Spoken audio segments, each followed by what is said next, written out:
Selamat pagi pemirsa. Wakil Menteri Lingkungan Hidup dan Kehutanan Alwe Dohong pada Rabu lalu mengeluhkan anggaran konservasi yang sangat minim. Besarnya hanya Rp40.000 per tahun per hektar. Dengan matematika sederhana artinya anggaran konservasi per hari hanya sekitar Rp100.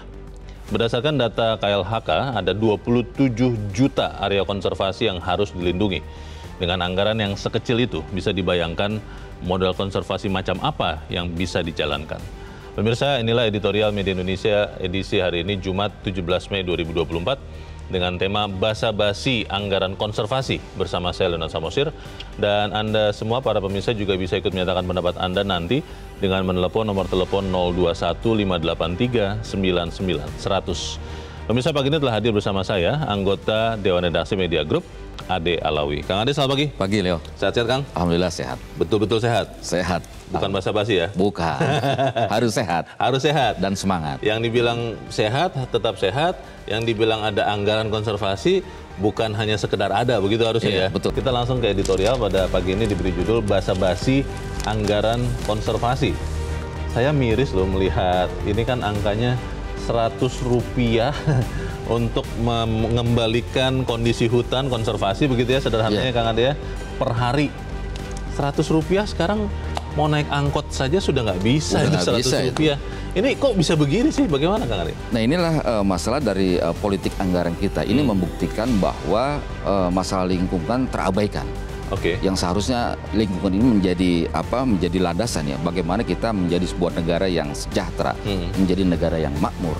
Nah, dari politik anggaran yang lemah sekali seperti ini sebenarnya soal anggaran ini sudah diajukan ya sejak 2012 misalnya, itu dianggarkan setidaknya minimal itu 450.000 ya per tahun per hektar ya.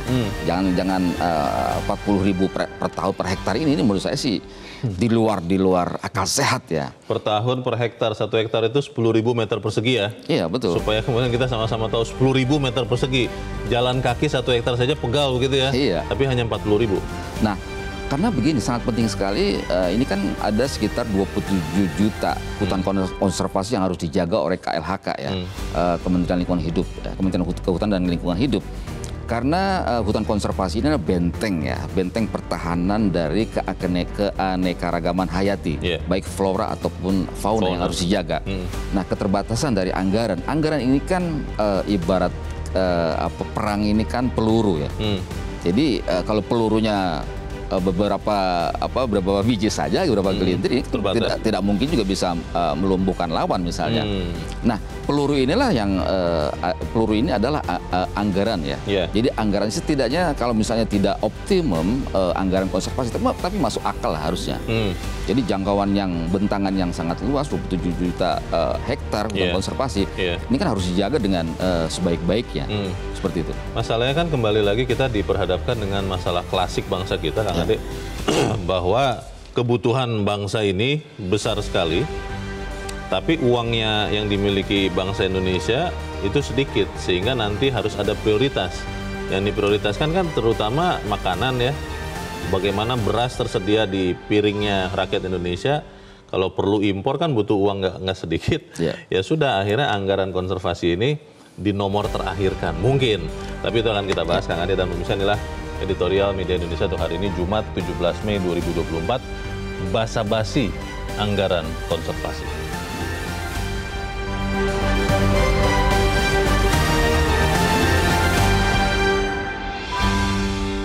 Basa-basi Anggaran Konservasi.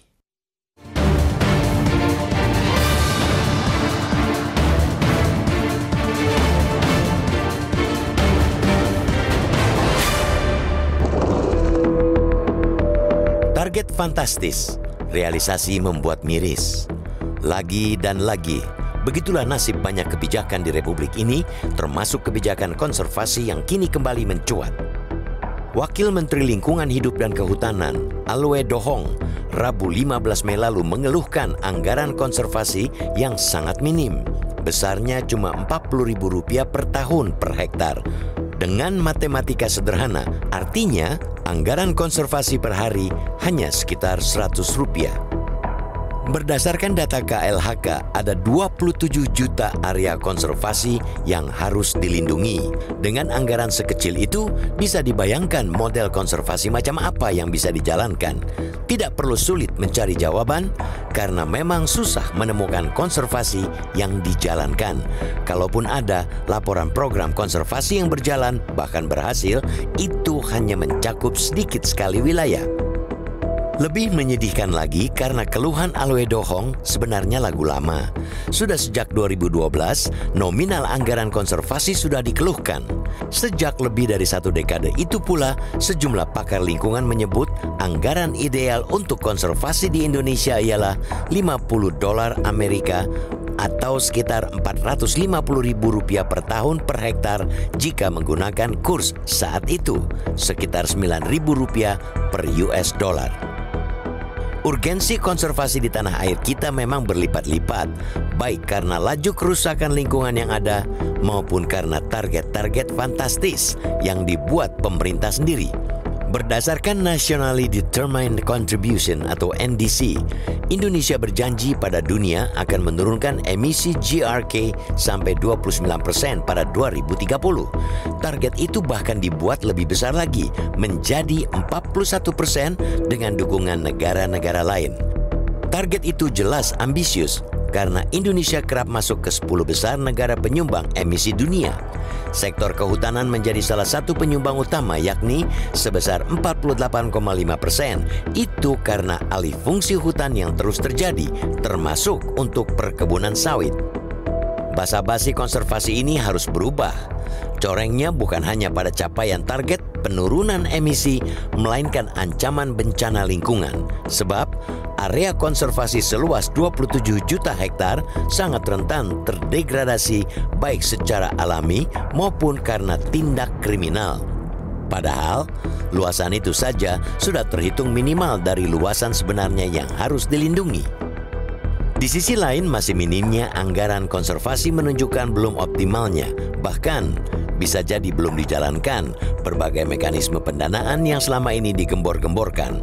Mekanisme pendanaan itu pun sesungguhnya sudah banyak. Berdasarkan PP nomor 46/2017 tentang instrumen ekonomi lingkungan hidup, terdapat 3 bentuk pendanaan proses pemulihan lingkungan, yaitu dana jaminan pemulihan lingkungan hidup, dana penanggulangan pencemaran dan atau kerusakan pemulihan lingkungan hidup, dan dana amanah bantuan konservasi.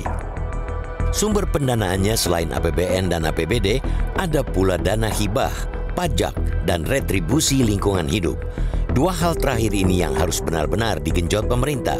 Pajak dan retribusi lingkungan hidup mesti tegas diterapkan pada perusahaan dan daerah-daerah pencemar.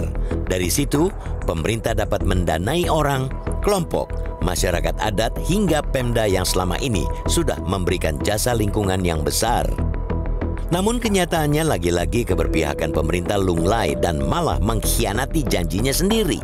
Insentif fiskal justru dikucurkan pemerintah untuk perusahaan tambang, smelter, dan berbagai sektor sumber emisi lainnya. Pajak karbon yang sudah digadang-gadang sejak 2021 dan mestinya menyasar pembangkit listrik tenaga uap yang menggunakan energi batu bara pun terus ditunda penerapannya. Terakhir, pemerintah menyebut baru akan menerapkan pada 2026. Selain mendobrak stagnasi persoalan minimnya anggaran, kiranya kita juga mesti mendesak lagi pengesahan rancangan undang-undang konservasi sumber daya alam hayati dan ekosistemnya atau KSDAHE untuk segera mengakhiri semua basa-basi konservasi ini. Rancangan undang-undang itu sudah disiapkan sejak 2016, tapi sampai sekarang masih saja layu. Rancangan Undang-Undang KSDAHE harus bisa memastikan pihak pencemar berkontribusi terbesar pada anggaran konservasi. Sejurus dengan itu, anggaran tersebut harus diberikan pada mereka yang selama ini sudah memberi jasa lingkungan. Kita mesti bergerak, bukan mandek. Apalagi mundur.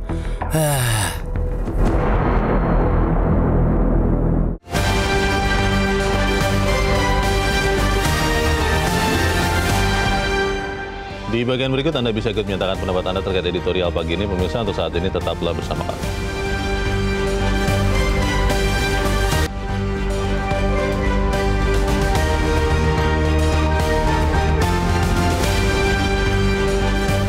Terima kasih Anda masih bersama kami di Editorial Media Indonesia, pemirsa. Dan saat ini sebelum kita lanjutkan diskusi kita, Kang Ade, kita coba bertanya juga. Saat ini kita sudah tersambung lewat saluran telepon dengan Direktur Jenderal Konservasi Sumber Daya Alam dan Ekosistem Kementerian Lingkungan Hidup dan Kehutanan, Satyawan Pudiatmoko. Pak Satyawan, selamat pagi.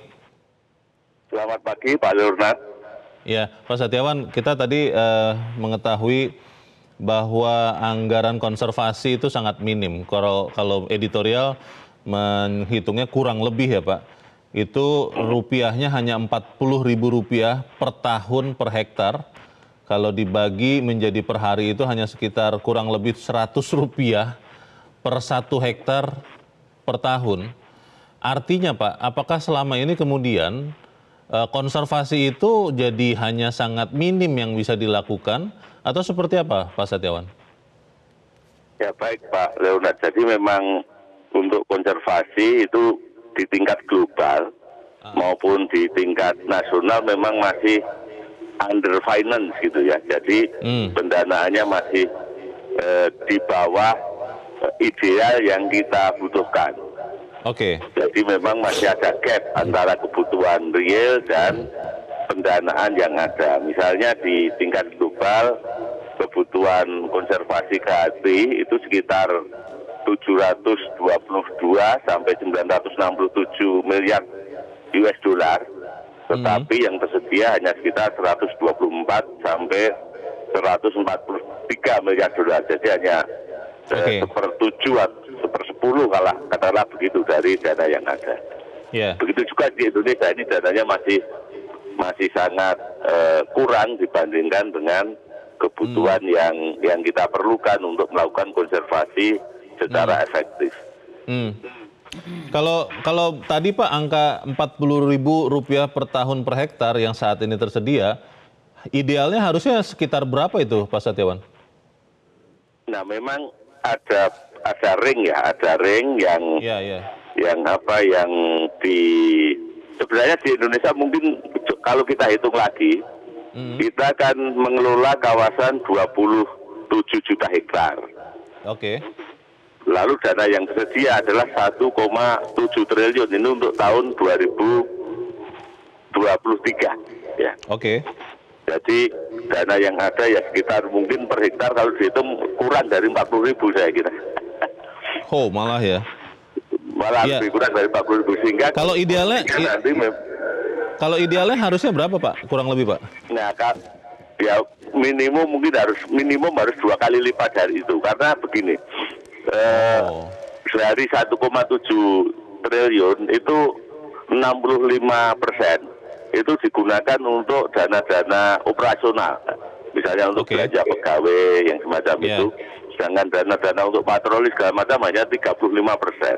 Nah mestinya idealnya itu dana-dana untuk operasional itu lebih banyak, justru 65% atau 70% untuk non operasional, yang untuk patroli, untuk penunjukan kinerja, sedangkan dana untuk pegawai itu hanya 30 sampai 40%. Kira-kira begitu Pak yang ideal. Pak Satyawan, ini pertanyaan terakhir Pak, tapi sangat penting. Kan anggaran kita memang sangat terbatas, bangsa ini banyak yang harus dikerjakan, tapi uangnya sangat sedikit. Kira-kira ada tidak Pak solusi Pak untuk kemudian menambah anggaran konservasi ini supaya kita tidak menjadi bangsa yang basa-basi Pak Satyawan? Iya, betul Pak. Jadi memang ada beberapa inovasi pendanaan konservasi. Yang pertama di Undang-Undang 590 yang akan direvisi, nanti pasal khusus pendanaan konservasi akan ada di situ. Dan sumbernya bisa bermacam-macam. Kalau yang sekarang misalnya ada dana-dana internasional yang bisa kita manfaatkan, dana-dana kerjasama dengan private sektor yang kita juga bisa manfaatkan, dana-dana dari BPDLH juga bisa kita manfaatkan. Jadi dana-dana itu semua nanti akan menambah dana APBN yang sekarang 1,7 triliun itu menjadi lebih besar lagi, sehingga untuk dana kepentingan non operasional bisa tercover atau paling tidak bisa dilaksanakan dan tidak lagi menjadi konservasi yang basa-basi seperti Pak Leonard sampaikan tadi. Pak, ini terakhir sekali nih Pak Satyawan, mungkin ada orang yang beranggapan bahwa konservasi ini kan tidak langsung berpengaruh langsung kepada kehidupan kita manusia. Kalau beras itu harus segera ada karena kita makan nasi tiap hari. Makanya kemudian anggaran diprioritaskan ke situ. Bagaimana Pak tanggapan Bapak terhadap orang-orang yang beranggapan konservasi ini jadi prioritas terakhir lah di dalam penganggaran kita, Pak Setiawan? Iya, jadi ya memang konservasi itu sebenarnya ada yang memiliki dampak benefit langsung, ada yang benefit tidak langsung. Yang langsung misalnya di Taman Nasional Halimun Salak misalnya itu menyediakan, atau Gunung Ciremai misalnya, itu menyediakan air yang digunakan di kota-kota sekitarnya. Taman Nasional Gunung Merapi menyediakan air untuk Jogja. Taman Nasional Gunung Merbabu untuk Kabupaten Boyolali, Magelang, dan Semarang dan sekitarnya. Lalu ada juga untuk wisata alam, misalnya Taman Nasional Komodo, Taman Nasional Gunung Gede Pangrango. Ini kan juga kebutuhan manusia, walaupun kalau air tadi kebutuhan primer, tapi kalau wisata mungkin kebutuhan yang lebih sekunder atau tersier. Itu yang benefit langsung ya.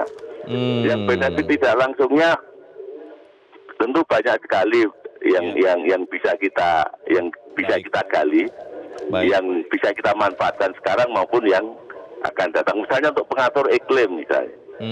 Ini Taman Nasional, kawasan konservasi ini kan ekosistemnya relatif terjaga dibanding dengan ekosistem yang lain. Baik, untuk sebetulnya iklim, penyerapan karbon stok dan lain sebagainya. Iya. Ini sebetulnya dampaknya tidak langsung, tapi nanti efeknya juga ke manusia juga kalau terjadi perubahan iklim seperti saat ini. Sebetulnya dampaknya langsung, tapi kita suka tidak merasa atau tidak sadar bagaimana konservasi itu berdampak untuk kita. Baik, terima kasih untuk pencerahan yang diberikan kepada kami, Dirjen Sumber Daya Alam dan Ekosistem KLHK Setiawan Pudiatmoko. Terima kasih Pak Setiawan, selamat pagi. Terima kasih, selamat pagi. Pertanyaannya Kang Ade, kan tadi anggaran APBN-nya sangat kecil, sudah ada alternatif solusi, tapi pertanyaan mendasarnya adalah apakah kita biarkan saja APBN hanya sebesar itu, atau maaf, hanya sekecil itu untuk konservasi, atau memang negara ini harusnya punya komitmen lebih di anggaran berikutnya harusnya ditambah? Bagaimana Kang? Ya, harus ada upaya yang lebih serius lagi ya, yang lebih serius. Dan tadi disampaikan oleh Pak Dirjen bahwa ada upaya yang bagaimana dari sisi pendanaan ini lebih ada kepastian hukum ya. Oleh karena itu pemerintah berkeinginan berencana untuk melakukan revisi atas Undang-Undang Nomor 5 Tahun 90 ya. Jadi Undang-Undang Nomor 5 Tahun 1990 ini adalah tentang keanekaragaman hayati dan ekosistemnya. Yang semula sudah sejak 2016 ini digadang-gadang mau direvisi, tampaknya sangat sulit. Dan mudah-mudahan ini kan rancangan undang-undang keanekaragaman hayati dan ekosistemnya ini kan sudah masuk prolegnas. Dan tadi soal soal pendanaan, kemudian juga soal pengawasan dan sebagainya, law enforcement-nya ini akan masuk ke situ. Jadi tidak ada alasan lagi dari pemerintah untuk menaikkan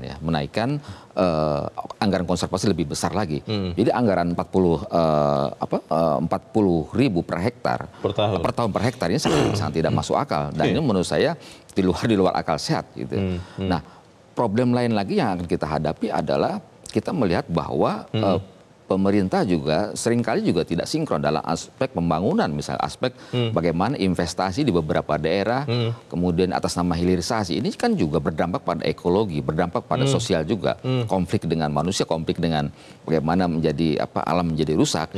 Ini kan juga terlihat bahwa harmonisasi di kalangan pemerintah juga tidak padu gitu, seperti itu.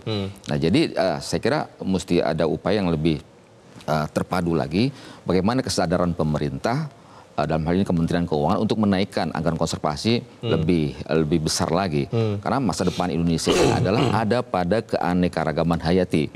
Ketika keanekaragaman hayati kita habis, flora fauna habis, nah maka akan musnah juga kehidupan manusia Indonesia. Itu yang masalahnya kalau saya berpikir Kang Ade, terutama untuk orang-orang yang di perkotaan, dan sekarang kan orang Indonesia yang tinggal di kota kan makin banyak ya dibandingkan yang di desa.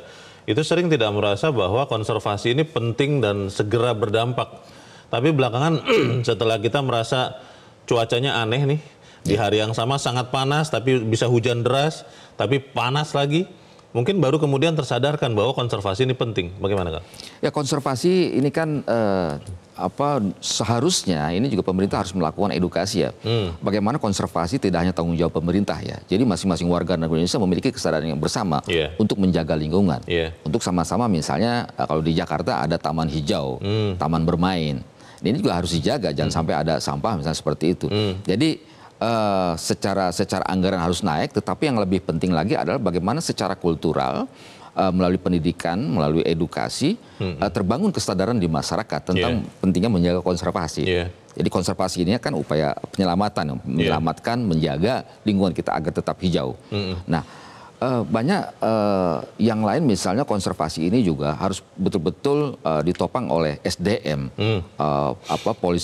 polisi kehutanan yang disampaikan oleh Pak Dirjen, ranger-ranger ini juga harus diberikan kemampuan yang maksimal, kemudian sumber daya yang cukup lah seperti itu. Kita tadi mendengar penjelasan dari Pak Setiawan, kalau saya jadi tersadarkan Kang Ade bahwa konservasi ini sangat berdampak. Tadi disebut ya ada beberapa taman nasional yang adalah tempat tangkapan air yang kemudian menghidupi air bersih kota-kota sekitar. Lalu juga untuk tempat wisata ada Taman Nasional Gunung Gede Pangrango, Komodo itu pun ternyata adalah salah satu tempat konservasi. Nah, bagaimana supaya kita semua itu sadar bahwa konservasi ini bukan hanya sekedar teks yang jauh dari kehidupan kita, tapi berdampak langsung kepada kita. Ya, mesti ada upaya pendidikan ya, edukasi misalnya yang tadi disampaikan oleh Pak Dirjen bahwa misalnya Gunung Halimun Salak. Gunung Halimun Salak ini kan semacam catchment area lah gitu kan, tangkapan air, bagaimana air yang ke Jakarta ini bisa baik misalnya seperti itu. Kemudian juga bagaimana hutan kita dan sebagainya. Misalnya beberapa kawasan daerah yang memang terjadi longsor, banjir bandang. Ini kan karena di hulunya terjadi pengundulan misalnya seperti ini, perusakan lingkungan. Kerusakan yang terus terjadi. Nah, ini pada akhirnya ketika curah hujan ekstrim gitu kan, ini ya sangat mudah sekali untuk membawa longsor ke bawah gitu ke masyarakat. Jadi konservasi ini harusnya menjadi bagian dari kehidupan kita. Baik. Supaya kita juga tidak dituduh basa-basi, kita harus jeda dahulu Kang Ade, dan pemirsa tetap bersama kami. Editorial Media Indonesia segera kembali.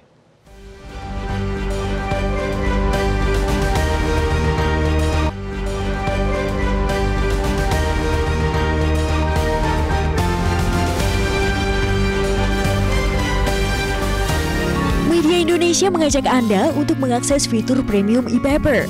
Dengan sajian konten berbasis intelektual dan meneguhkan kebangsaan, Media Indonesia tampil dengan lebih dinamis melalui e-paper Media Indonesia yang dapat Anda akses kapan saja, di mana saja. Caranya mudah, download aplikasi Media Indonesia di Android atau ketik link e-paper.mediaindonesia.com atau bisa scan QR Code pada layar kaca Anda.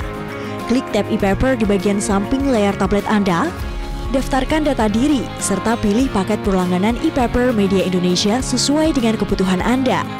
Nikmati juga bonus spesial tambahan 4 halaman rubrik fokus setiap hari. Semua bisa Anda dapatkan hanya di e-paper Media Indonesia. Untuk informasi lebih lanjut, hubungi customer service di nomor 0811 1201 2018 atau kunjungi media sosial @mediaindonesia. Media Indonesia, referensi bangsa. Terima kasih Anda masih bersama kami di Editorial Media Indonesia, dan sebelum kita lanjutkan diskusi kita, Kang Ade, kita mau mendengarkan juga pendapat dari pemirsa Metro TV. Saat ini kita sudah terhubung dengan pemirsa Metro TV di Batam, Kepulauan Riau, ada Pak John Veto. Pak John, selamat pagi. Oh, selamat pagi, Bung Leo. Selamat pagi, Mas Ade. Salam. Selamat pagi. Salam sehat. Bagaimana Pak John? Ini konservasi ternyata anggarannya luar biasa kecil ini. Bagaimana Pak John? Sedih betul saya baca tema yang lebih dahulu dalam pagi hari ini. Saya kaitkan langsung dengan bencana yang kita alami beberapa belakangan ini ya. Dengan korban begitu banyak. Ya. Ini kan penyebabnya kan kita tidak bisa pungkiri. Ini gara-gara konservasi alam, dari alam sumbernya. Contoh yang Sumatera Barat, di mana longsor gitu, ya. Banjir bandang, ya. Kenapa konservasi kita begini rupa dia? Baru terbuka sekarang kan? Masa kan, ya contohnya kalau boleh ke Sumatera Barat sekarang, biasanya di Bukit Tinggi itu kalau siang tuh dingin, atau di Bukit Tinggi sekarang malah panas. Oh, oke. Malah panas, karena ya konservasi. Ya, dan kita tak usah alam ini tidak bisa lepas pada kehidupan kita sehari-hari, Bung Leo. Ya. Jangan bermain-main dengan alam. Nah, tujuannya maksud nantinya pemerintah tuh ikut juga menjaga alam, konservasi alam. Dengan anggaran-anggaran, cuma anggaran kalau cuma 40 ribu satu hektar satu tahun. Aduh, malu kita dengan negara luar, Bung Leo, yang kita berjanji ya, zero emisi. Iya. Alam, aduh, saya pun sedih betul, Bung Leo. Bagaimana hutan kita dirusak dengan perusahaan-perusahaan yang besar, sawit begitu. Jutaan hektar dikuasai, masa konservasi kita cuma segitu? Jadi kalau melihat Pak John, ini kan masalahnya kan uang kita ini sedikit kan Pak. Jadi akhirnya dalam penganggaran, kalau saya berusaha memahami ya pola pikir pemerintah pusat terutama, akhirnya penganggaran itu pakai skala prioritas Pak. Ketika tiap hari kita makan nasi, maka beras harus ada, produksi beras kita kurang, maka kita harus impor, maka uang lari ke sana lebih banyak. Karena kalau nggak makan katanya nanti kita bisa mati. Nah kalau konservasi ini kan efeknya mungkin jangka panjang atau secara tidak langsung, jadi penganggarannya ya sudah nanti-nanti saja. Bagaimana Pak John? Aduh, ini kalau gini kali-kalinya pemerintah ya. Kalau gini apa dah kajiannya, ini rusak. Karena gini, ya. Kita kayak Rapel Bang Leo ya. Rapel itu enggak. Kalau pegawai baru apa, dia gajinya misalnya tanggal 1 dia mulai bayar, gajinya bulan 5, kan di Rapel tuh. Sama dengan itu Bang Leo, kita di Rapel ini, bencana ini. Kalau enggak Bang Leo, ya, di Rapel. Jadi gampang aja Bang Leo, kalau saya gampang aja. Ya. Contoh, perusahaan sawit. Ya. Berapa juta hektar dia bahkan. Iya, dia dihitung juga kalau harus juga peduli dengan konservasi alam. Dia nggak aja berapa. Sekarang dia berleha aja perusahaan itu. Jadi jangan kita tunda-tunda ya untuk mengkonservasi kita punya sumber daya alam ini, tidak boleh ditunda-tunda begitu ya Pak John ya? Tidak bisa boleh, tidak bisa main-main ya. Oke. Kita minta itu sama bencana yang lebih dahsyat lagi ke depan. Tengoklah kalau tidak. Baik. Ini baik, terima kasih. Lalai dengan ini, abai dengan ini, itu aja. Oke. Terima kasih Pak John Veto di Batam, Kepulauan Riau untuk pendapat Anda. Selamat pagi Pak. Di belakang Pak John Veto ada Pak Sujatmoko di Bekasi, Jawa Barat. Pak Sujatmoko, selamat pagi. Selamat pagi, Bang Leo sama Bang Ade. Selamat pagi, Pak Sujatmoko. Bagaimana Pak pendapat Anda Pak? Konservasi kita ternyata anggarannya kecil ini Pak. Bagaimana Pak? Ya kalau menurut saya sih jangan basa-basi ya urusan hal ini. Perkara mungkin tadi Bang Leo sampaikan adalah kita anggarannya kecil. Ya tentunya pasti ada resiko juga kalau semuanya kita hari ini berbicara seperti itu. Tapi kita melihat efek untung dan ruginya. Yang mungkin hari ini yang kita lihat di TV setiap jam menayangkan kasus Sumbar ya. Itu kan ngeri sekali itu. Itu kan akibat dari kita tidak hanya melihat dari segi anggaran aja, tapi tidak melihat dari segi efek. Misalnya dari hari ini. Saya dulu ingat sedikit cerita mungkin saya singkat aja. Zaman saya kecil dulu, saya di kampung saya itu, saya kemarau 11 bulan itu saya bisa mancing masih kali. Di sungai itu masih bisa mancing. Tapi hari ini musim hujan aja, saya ke kali itu air itu kotor Pak. Iya. Kotor ini akibat dari itu. Mungkin yang kedua adalah bahwa kalau berbicara anggaran terus, hari ini saya kadang-kadang melihat gini, di saya itu kan hutan pinus. Itu hutan pinus kalau ditebang, itu uangnya kemana? Saya juga nggak tahu. Karena hari ini saya lihat sudah bisa dibisniskan itu. Jadi orang-orang biasa sudah bisa beli berapa hektar untuk dikelola untuk kayu. Saya nggak tahu uang itu kemana. Itu yang mungkin saya bilang termasuk itu juga. Yang ketiga adalah sedikit lagi nih. Saya kira sumber daya manusianya di kehutanan itu sangat minim karena tidak bisa memetakan mana yang skala prioritasnya itu sendiri. Terima kasih, mungkin itu aja Bang Leo. Baik, terima kasih Pak Sujatmoko di Bekasi, Jawa Barat untuk pendapat Anda Pak. Selamat pagi. Masalah uang yang terbatas itu kan masalah klasik ya Kang Ade ya, di bangsa kita karena banyak yang harus dibangun tapi uangnya sedikit. Kira-kira apa ya usulan kita supaya kemudian kita semua tidak berbasa-basi tapi kita harus jeda lagi Kang Ade dan pemirsa tetaplah bersama kami Editorial Media Indonesia segera kembali.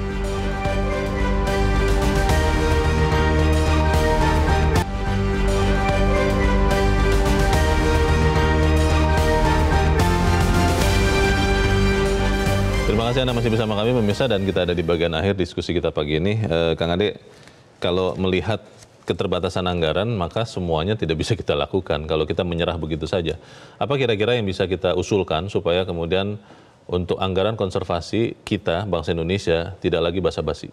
Ya, pertama adalah selain pemerintah terus mengupayakan kenaikan anggaran, ya, anggaran konservasi yang lebih masuk akal, kita sebenarnya punya instrumen lain, ya, instrumen lain untuk mendapatkan pendanaan, yaitu di Peraturan Pemerintah Nomor 46 Tahun 2017 tentang instrumen ekonomi lingkungan hidup. Jadi di situ ada beberapa bentuk pendanaan. Kita bisa tetap menjaga lingkungan. Yang pertama adalah dana jaminan pemulihan lingkungan hidup, dana penanggulangan pencemaran dan atau kerusakan pemulihan lingkungan hidup, dan dana amanah atau bantuan konservasi. Jadi kita punya instrumen juga. Jadi pemerintah harus memaksimalkan. Tetapi memang karena bentuknya peraturan pemerintah ini bisa gampang dipatahkan secara hukum.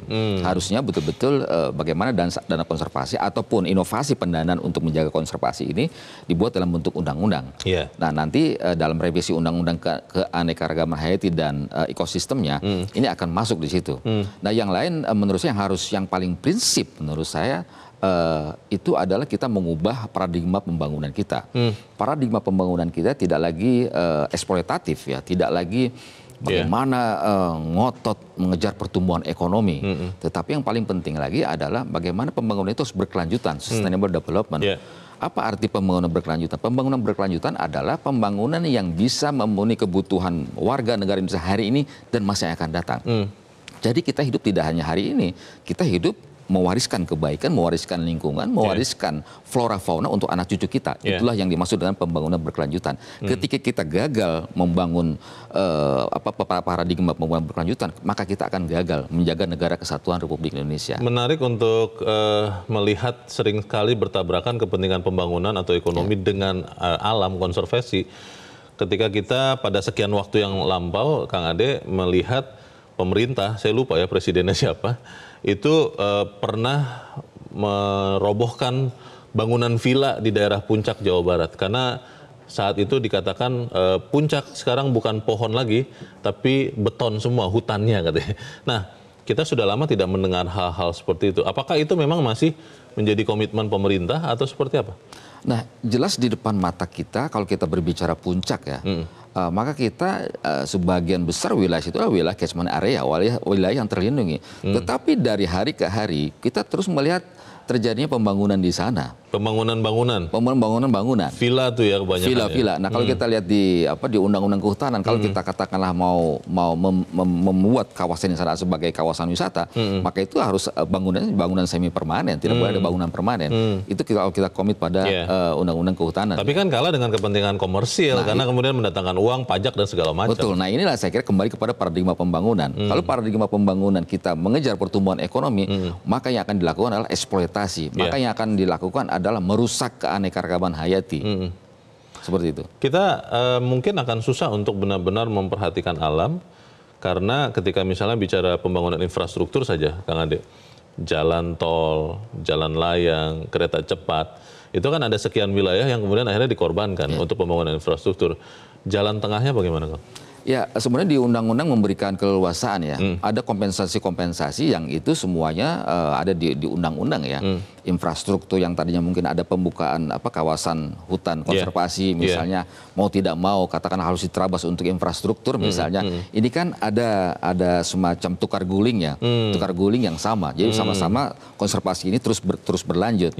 Yang tidak boleh dilakukan adalah ketika kawasan hutan ditabrak kemudian tidak ada kompensasinya. Nah, ini yang saya kira ini sangat berbahaya bagi masa depan Indonesia. Baik, kita harap bahwa apa yang kita sampaikan di sini juga menyumbangkan pemikiran supaya kemudian kita tidak lagi basa-basi untuk menetapkan anggaran konservasi. Kang Ade Alawi, terima kasih. Yang paling penting adalah hutan itu masa depan Indonesia. Hutan masa depan kita. Terima kasih Kang Ade. Selamat pagi. Pagi.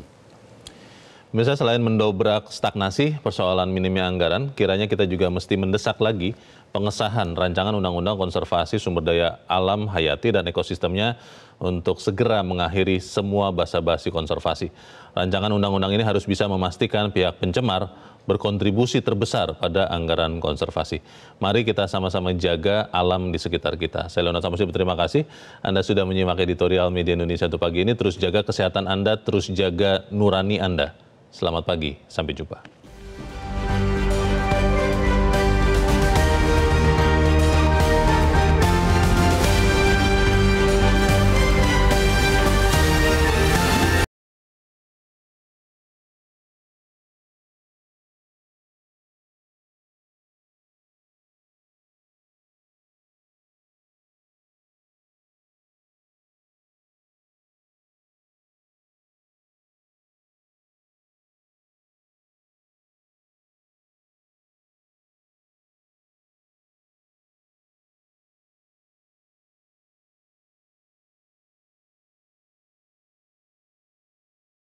Jelajahi cara baru mendapatkan informasi. Download Metro TV Extend sekarang.